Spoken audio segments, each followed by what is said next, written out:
So, welcome back to another episode. And are there too many video games now? Is the marketplace saturated? Is it kind of ruining the hobby because there's so many video games? More than there's ever been. It's an interesting subject, and I've been thinking about it for a while now. What do you guys think? Is there too many games on the market? Well, it's funny, when I grew up in the 80s and 90s, there was a lot of video games. There really was. Look at the Master System, the Genesis, the Super Nintendo, N64. Look at the entire lineups. There's always been a lot of video games, but I think it was easier to kind of get through a lot of the shovelware back in the day and get to some of the gems, and there wasn't that many gems all of the time, where, isn't this something, this is nothing to complain about. We are living in a time when there's more video games than ever before, and better video games than there's ever been in all of history. Why? Because companies want to make money. They finally realize that, wow, this is a huge industry. Let's pump out the games, and they're pumping them out, and they're of high quality. There's so many good games that come out every month, like, on handhelds, on the PC and Steam, the indie scene. It's just incredible. Never mind AAA titles on consoles and also on PCs. It's just ridiculous. I've never in my life seen so many games. And now I think you just have to be more picky about what you're into. Back in the day, I'd be like, oh my god, an RPG, I must have it. Where now it's like, well, there's 20 RPGs.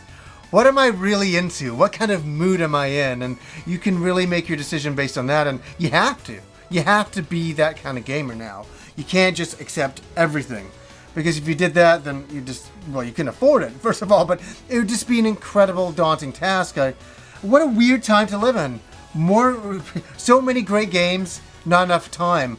But has it ruined the market?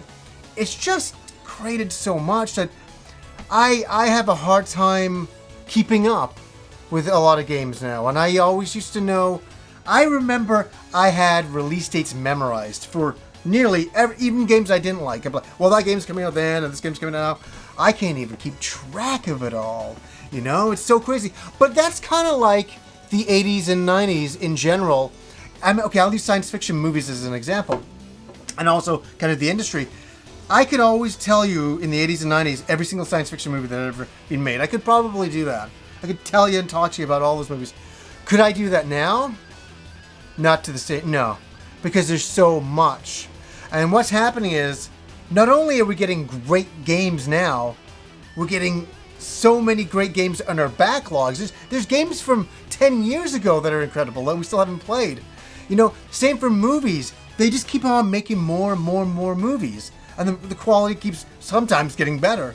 And same for games. And it just has glutted the entire market in a good, bad, or ugly way. That's to be decided. That's, who benefits? Well, we all do. We all get great gaming experiences. But now, as I say, you just have to be a little bit more picky and not just go, oh my god, it's an RPG, I'll take it. Now you just have to kind of wade through it all. And it's quite the job to wade through it all to find a gaming experience you're gonna like. But also another fact of there being so many games coming out, that I think Pete Dorr mentioned this, and it's a really brilliant thing, that you buy a game for $60, a month later it's $20, $20, $30. So where's the incentive to buy a new game? It has to be something you really, really like. And well, it's just an amazing time we live in. I never in the 80s and 90s thought I'd ever have that kind of problem. Oh my god, too many RPGs? Kill me now. I never thought that was ever going to happen like it is now, but it's become, it always was an industry, but now it's a multi-billion-dollar industry, like in the 80s it was, but it was more of a niche hobby for nerdy gamers. They were the gamers, the nerdy types of people. And then with the NES, it got a little bit more mainstream and so on through the years.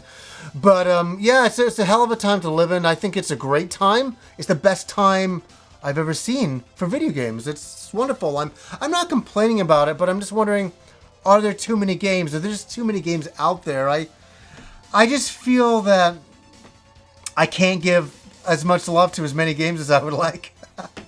Almost like women, it's crazy. But you know what I mean? I'm just being funny about that. But there's, back in the 90s, it was like Chrono Trigger, you know, I could spend months just appreciating and loving that game, where now it's like, boom, that's out, now another game's out, you have a hard time keeping up. And I think maybe something we can take away from this, maybe we all need to slow down a little bit, and our consumption rate with games.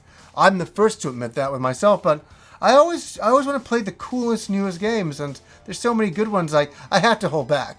I have to hold back, and I continually do. So what do you guys think? What do you guys think? Is there too many video games out there? Is this the best time to play video games? It certainly is to me. So please leave a comment down below. So anyways, guys, until next time.